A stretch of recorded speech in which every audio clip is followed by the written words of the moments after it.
La historia de Israel. Y el tema es la historia de la Biblia. También. La clase historia de Israel.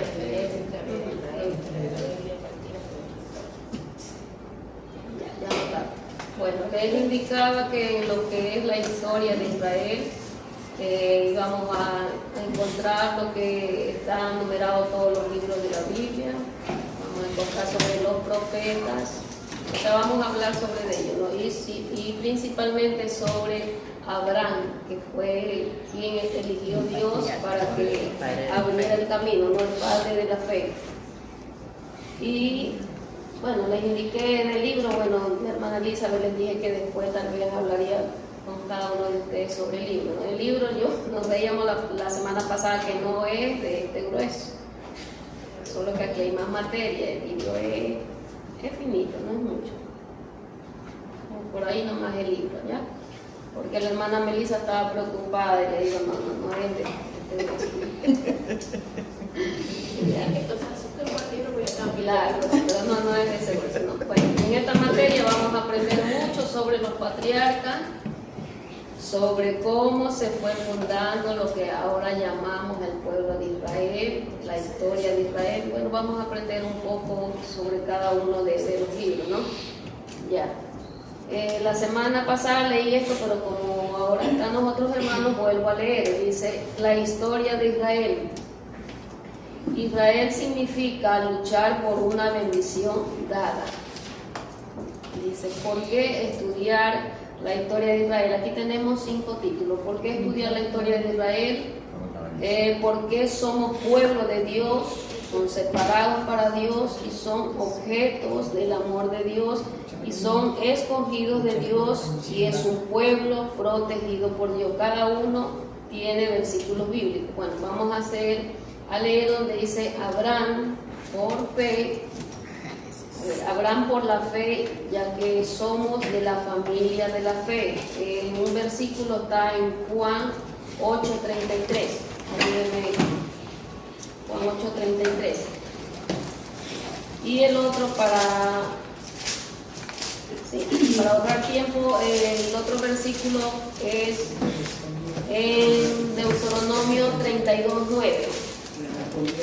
De Juan 8:33 y el otro en Deuteronomio 32:9. ¿Usted tiene el de Juan? Sí. Ya, léalo. Usted dice, no sé si será este. 33. Le respondieron, linaje de Abraham somos, y jamás hemos sido esclavos de nadie. ¿Cómo dices tú, seréis libres? ¿Ese? Amén. Ya, ahí está indicando que somos linaje de Abraham. ¿Y quién encontró Deuteronomio Amén. 32:9? A ver, capítulo. Porque la porción de Jehová es su pueblo, a Jacob la heredad que le tocó. Amén. Este es con el título que decía ¿por qué somos pueblo de Dios? Entonces cada versículo está representando este título. El otro dice son separados para Dios en Éxodo 33:16. Uno de los hermanos que no ha participado. Y el otro queda en Jeremías 31:3. Éxodo 33:16 y Jeremías 31:3. 16. Sí, 16 y 31. Y empieza cuando será aquí que haya dado gracias a tus ojos. Yo y tu pueblo, sino en que tú andes con nosotros. Y que yo y tú y tu pueblo seamos apartados de todos los pueblos que están sobre la faz de la tierra. Entonces ahí vemos que somos separados para Dios. ¿Y quién encontró Jeremías. Jeremías 31:3? Amén. Amén. Dice, clama a mí y yo te responderé y te enseñaré cosas grandes y ocultas que tú no conoces. 31:3. Ah, 31. 31. Jehová se manifestó, 31:3. Jehová se manifestó a mí hace ya mucho tiempo, diciendo, con amor eterno te he amado, por tanto te prolongué mi misericordia. Amén. Ahí en ese versículo estamos viendo el objetivo del amor grande de Dios hacia nosotros. Nos quedamos con dos que son Deuteronomio 7:6 y el otro Salmo 105:15. Deuteronomio 7:6, Salmos 115, Amén. no, 105:15. Amén. ¿Cuál tiene usted, mi santo? Deuteronomio 7:6. Ya. Dice así: porque tú eres pueblo santo para Jehová, tu Dios. Jehová tu Dios te ha escogido para hacerle un pueblo especial, más que todos los pueblos que están sobre la tierra. Amén. Entonces ahí vemos que somos escogidos. Salmo 105:15. No toquéis, 15. no toquéis, dijo, a mis ungidos, ni hagáis mal a mis profetas. Salmo 105:15. Entonces todos estos versículos que hemos leído, donde nos muestra por qué somos pueblo de Dios, somos preparados para Dios, somos objeto de Dios y somos escogidos de Dios. Hemos visto a la luz de la palabra de Dios que Dios eligió a Abraham para abrir camino para cada uno de nosotros y fue escogido. Abraham viene, su descendencia es de uno de los hijos de Noé, de Sem, si recuerdan, ¿verdad? De ahí es la descendencia de Abraham. Y su padre era el siervo Taré. Entonces, ¿Uno de ahora los sí, hijos de Noé o de Caín? ¿Cómo es? de Noé. De Noé. Sí, de Sem, de ahí es su descendencia. Ya. Ahora, ¿cómo dice? No, claro. Sí. Ahora, si nos ponemos a analizar la vida de Abraham, Jehová Dios lo eligió por su obediencia, porque él creía en Dios, Y no era que Abraham vivía en un lugar que no estaba cómodo, no. Abraham, ¿de dónde era? ¿Sí recuerdan? De Ur de los Caldeos. De Ur, de los Caldeos, de Mesopotamia, era Abraham. Y ese lugar era una ciudad avanzada, había puertos, había palacios, tenían muchos sembríos, había comida, había de todo en ese lugar. Era un lugar próspero. Y Abraham estaba tranquilo y vivía con su familia, miren. Pero lo único que podemos darnos cuenta es que, aunque él físicamente estaba bien en un lugar que estaba tranquilo en lo que es social, cultural, humano, había de todo, pero había mucho paganismo e idolatría. Entonces, si Abraham se quedaba en ese lugar, ¿cómo había sido la descendencia de Abraham, verdad? Y nosotros, ¿de dónde descendemos? Aquí donde leímos, nosotros no tenemos sangre israelita, no, pero somos hermanos de espíritu, como lo dice aquí. Componemos cada uno el cuerpo de Cristo. Y Abraham, aunque estaba en ese lugar próspero, estaba tranquilo con su familia, Jehová dijo, no, hay que salir de ese lugar. Y resalta en la palabra de Dios que Abraham nunca le dijo no a Jehová. Hay que salir, y salió de ese lugar. ¿Por qué? Porque ese lugar estaba lleno de mucha idolatría y paganismo, y era necesario que Abraham saliera de ahí. Según los historiadores se cree, porque si nos damos cuenta, venimos de Éxodo, de Génesis, está Adán, Eva, nos encontramos con quién, con el arca de Noé, con Noé, y Jehová Dios venía hablándole a cada uno de ellos, ¿verdad? Conversó con Adán, con Eva, a Noé le dijo construye un arca, porque la gente no entiende. No era que el nombre de Jehová Dios no se mencionaba, sí se mencionaba. Y Jehová Dios venía hablando, pero siempre estaba la desobediencia. Pero Abraham hasta ahora se lo llama el padre de la fe, el padre de la humanidad. ¿Por qué? Porque este hombre obedeció. Y Jehová Dios lo sacó de ahí. ¿Para qué? Para bendecir una nación, que ahora nosotros somos parte de ella, ¿verdad? Se cree que en ese lugar de Ur de los Caldeos se fabricó el 60-50% de los dioses que empezó la gente a adorar a partir de ese tiempo. Empezaron a adorar al sol, a la luna, todo lo que permanece y lo que pertenece a la naturaleza. Si ustedes se dan cuenta, en las plagas de Egipto, ¿cuántos dioses había? Solo Egipto tenía más de 200 dioses, solo Egipto.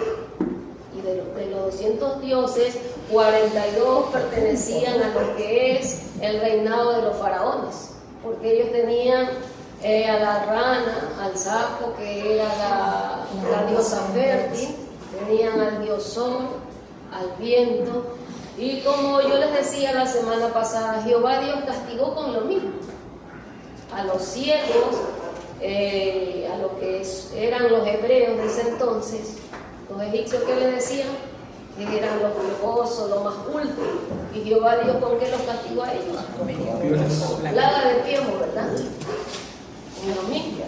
Ellos tenían miedo a la oscuridad porque supuestamente el dios Ra, no sé cuál de ellos, solo los cuidaba hasta las 6:30. Hasta ahí era el cuidado de ese dios. A partir de esa hora el dios se iba a dormir, a descansar, no sé, pero ya no había cuidado. Entonces los egipcios tenían temor salir a partir de las 6 de la tarde, decía que ese dios ya no nos acompaña. Y Jehová Dios, ¿qué les envió? La oscuridad. La plaga de la oscuridad, ¿verdad? Entonces, otra de las plagas importantes es que los egipcios, ese rey mandó a matar a todos los niños, ¿verdad? Para que no siguiera creciendo. Y Jehová Dios, ¿cuál fue la última plaga que envió? Le dio con lo mismo. ¿Qué quiere decir? Que nunca nosotros estamos desamparados. Y aunque pase el tiempo, está Dios cubriendo a cada uno de nosotros y siendo Él el defensor de nosotros. Lo que pasa es que a veces nosotros queremos que ahorita lo castigue, que lo quiero ver caer. Pero no, pasa el tiempo y Jehová Dios tiene cuidado de cada uno de nosotros. Entonces nos damos cuenta cuántos dioses tenía y tiene aún el pueblo egipcio.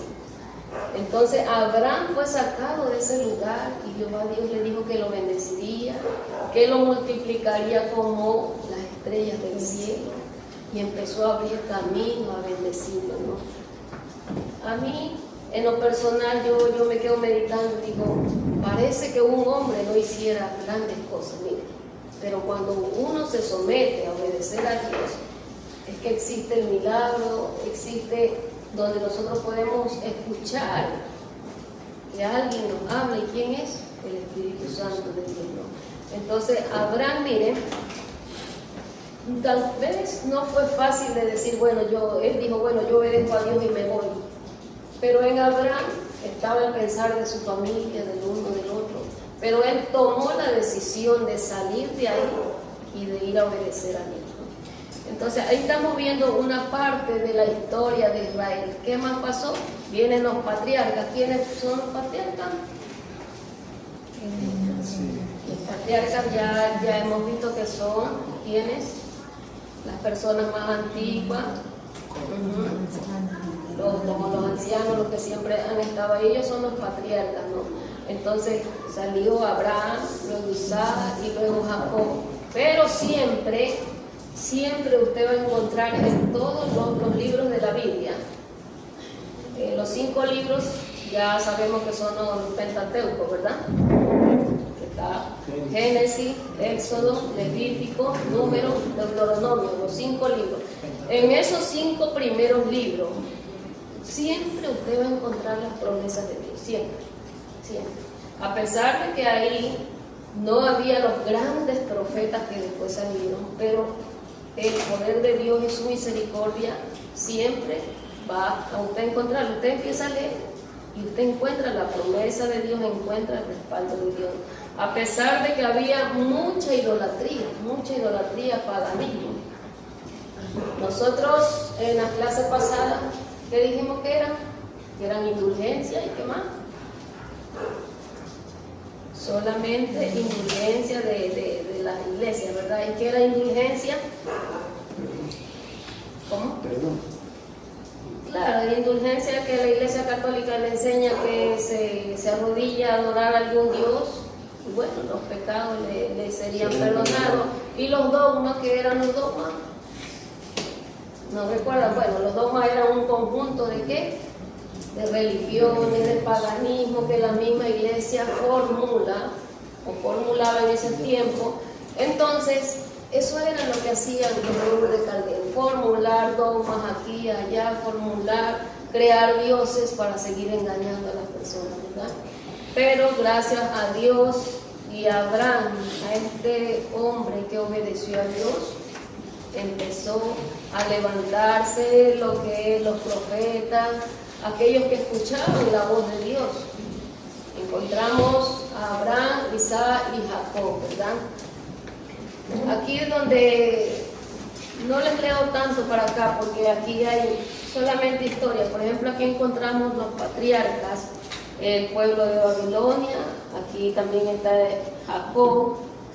Bueno, aquí nos cuenta la historia de Jacob, que ustedes creo que sí la recuerdan, ¿verdad? De Abraham, de Isaac, de Jacob. Isaac, el padre de Jacob, y Jacob que tuvo otro hermano, y recuerdan, que le vendió la primogenitura, ¿verdad? Entonces, podemos ver que Jacob, ¿cuántos hijos tuvo? 12 hijos, ¿verdad? Y uno de ellos fue el que salió para Egipto. ¿Cuál era ese hijo? José, ¿verdad? Miren las profecías. A veces nosotros soñamos y decimos, no entiendo qué quiere decir esto. No entiendo. Y José, miren cuántos sueños tuvo. Y nunca nadie le quiso comprender, ni él mismo sabía qué era, pero la profecía se cumplió, ¿no? Entonces sabemos que por medio de José llegó el pueblo de Israel que estaba en Canaán, llegó a Egipto, ¿verdad? ¿No? Entonces ahí estamos viendo otra etapa más de la historia de la Biblia. Llegó a Egipto en forma de ¿qué? Solamente de un esclavo, de un servidor. Jehová Dios lo levantó de ahí. Entonces nos damos cuenta que aunque los tiempos pasen, Jehová Dios cuando quiere mostrar algo, ya lo sabemos que para Él no hay tiempo. Él es inmutable, no existe el tiempo. Él es el soberano, Él es inmutable, Él es Dios, y para Él no existe el tiempo, ¿no? Fue muy difícil lo que vivió José.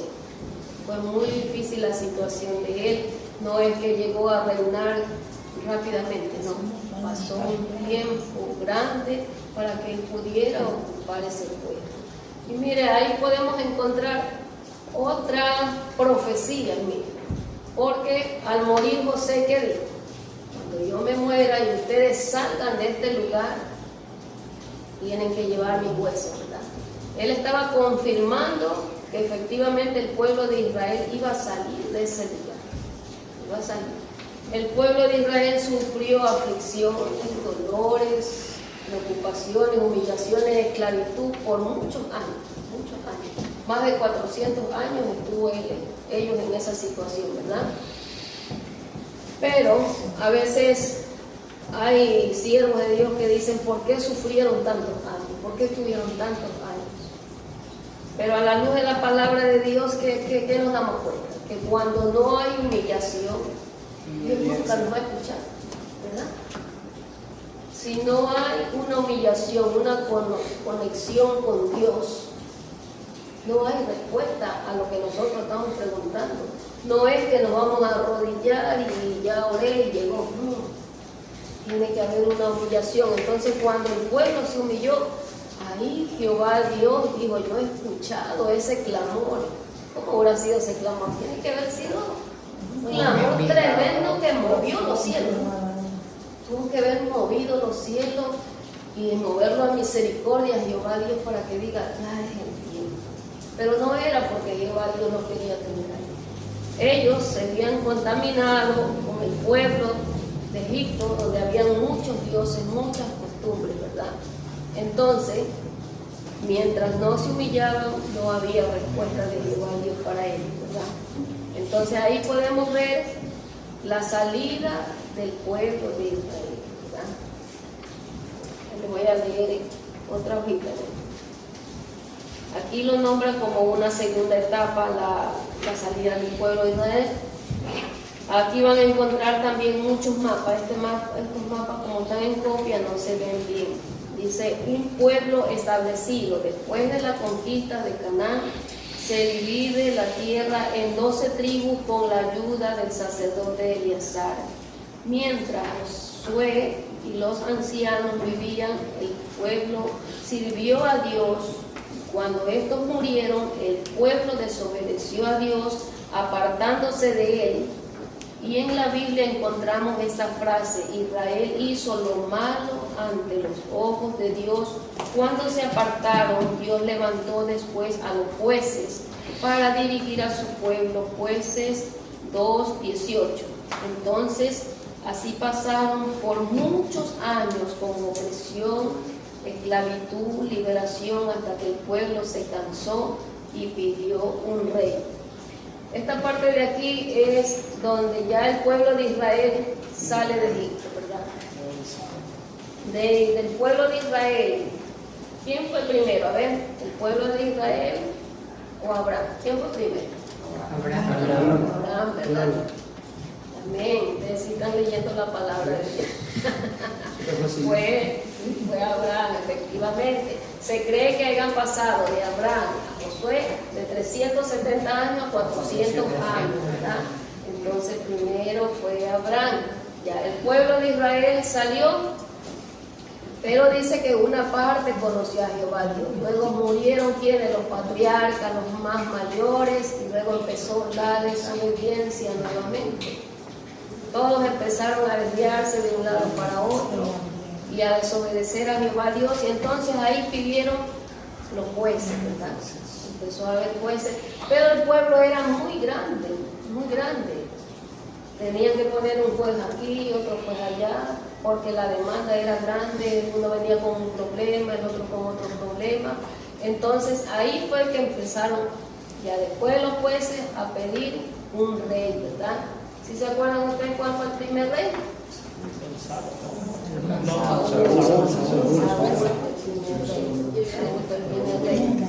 Entonces, nosotros vamos a ir en la forma de libro analizando cada uno de los libros de la Biblia, ¿no? Ya vimos los 5 Pentateucos. Que sigue de Deuteronomio, sigue Josué, Jueces, Ruth, ¿qué más?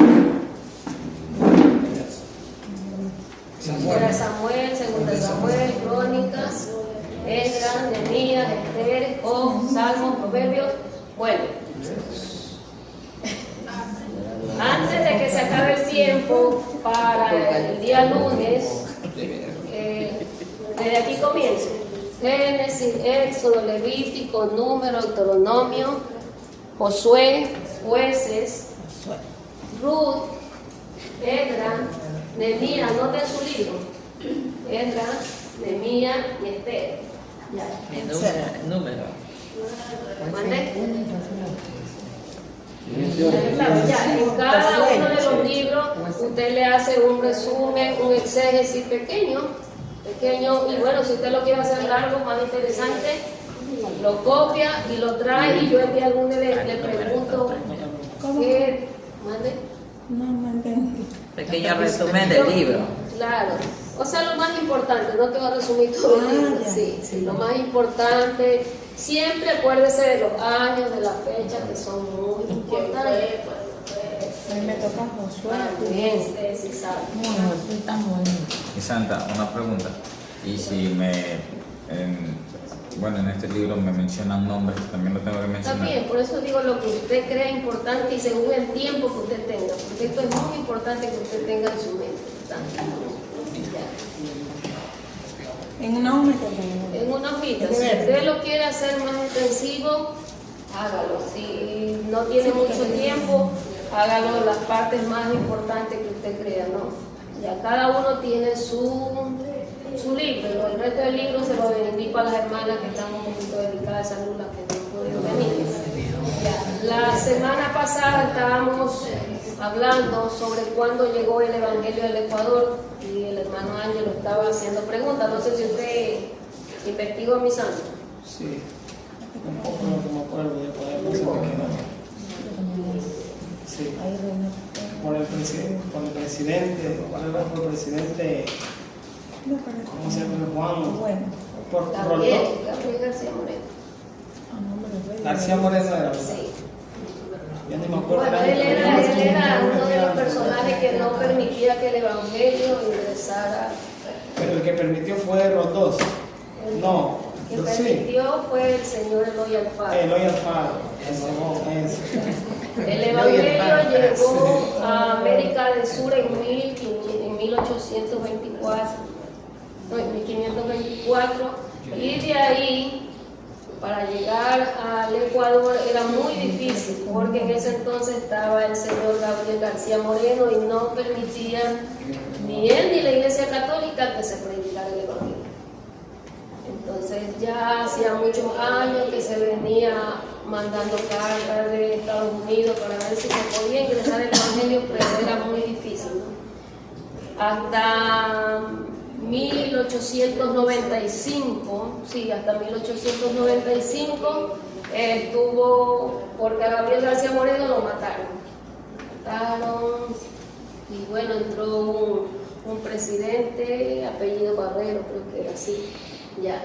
Pero como él solamente era interino, luego entró en 1896 y empezó ahora sí a gobernar el señor Eloy Alfaro, y él sí dio carta libre para que se predicara el Evangelio, ¿no? Entonces hasta el 2026 que estamos, el Evangelio se lleva predicando aquí en el Ecuador 130 años, ¿verdad? Es muy importante que sepamos esta fecha, porque de pronto vamos a decir, y bueno, ¿y cómo llegó el Evangelio? ¿Quién trajo el Evangelio?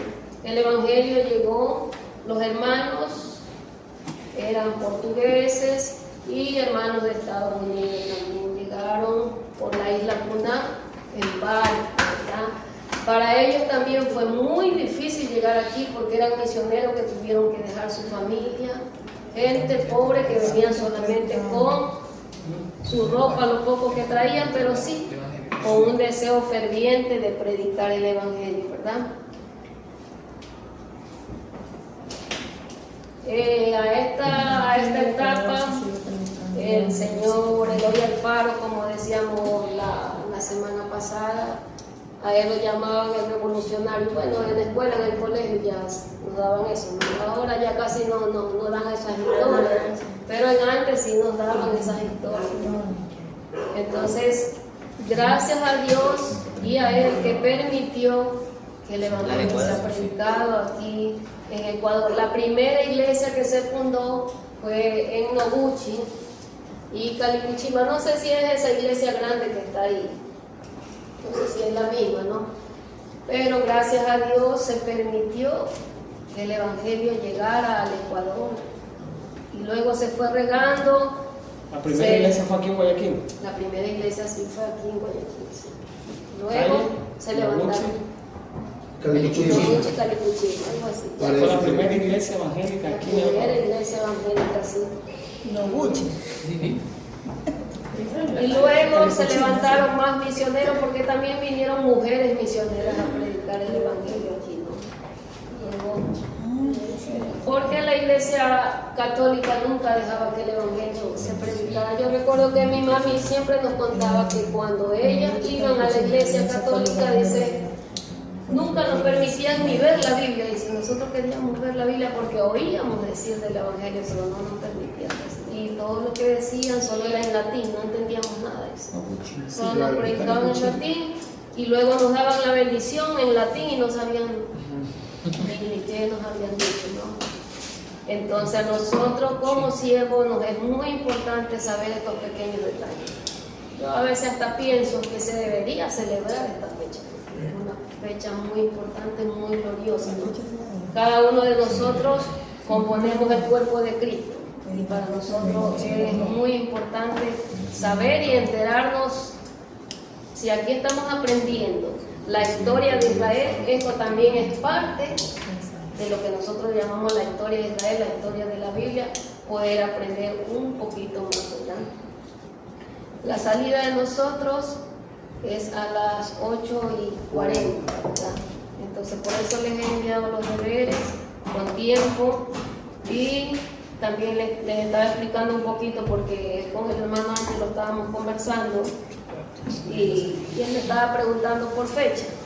Yo más o menos me sé esto porque este tema de aquí nos daban a nosotros, a mí me tocó con la hermana Marlene desglosar este tema de aquí, ¿no?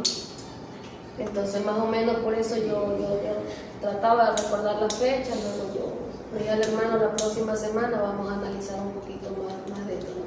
Entonces Hoy hemos aprendido, mis santos, un poquito más sobre la historia de Israel. Hemos avanzado lo que es Adán, Eva, lo que es Noé, Abraham, los jueces, y la próxima semana vamos a estar analizando lo que llamamos Jeremías. ¿Quiénes más son los profetas? ¿Cómo? Profetas. Ajá. Isaías. Isaías, uno de los grandes profetas. ¿Qué otro profeta? Amós. Amós. Bueno, vamos a estar analizando y luego también vamos a estar mirando de dónde salieron, qué hicieron y cuál fue el propósito de Dios para con ellos. Cada uno tiene un propósito. Como yo les dije, en todos los libros que usted va a buscar, usted va a encontrar promesa de Dios. No es que porque pasaron el tiempo no había promesa. La semana pasada estábamos aprendiendo también, aquí en el libro está, pero ya es en la parte al último. ¿Dónde estamos? ¿Cuál es el último libro del Antiguo Testamento? Malaquías. Malaquías, ¿verdad? Continuamos. Entre Malaquías y Mateo se le llama, ¿cómo? Intertestamentario. ¿Por qué? Porque ahí hay un tiempo más o menos prolongado que equivale a 400 años que no hubo profeta, no hubo más visiones, solo hubo un silencio. Por eso se le llama intertestamentario. En Malaquías a Mateo hubo un silencio. Como yo les decía la semana pasada, cuando Dios está en silencio, porque va a pasar algo, ¿verdad? ¿Y qué sucedió en ese silencio? La venida de El nacimiento del Salvador, ¿verdad? En ese silencio, en esos años que pasaron, Jehová Dios estaba preparando al Salvador de nuestras vidas, ¿verdad?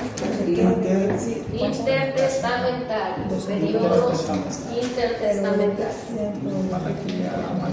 Se le llama así periodo intertestamentario.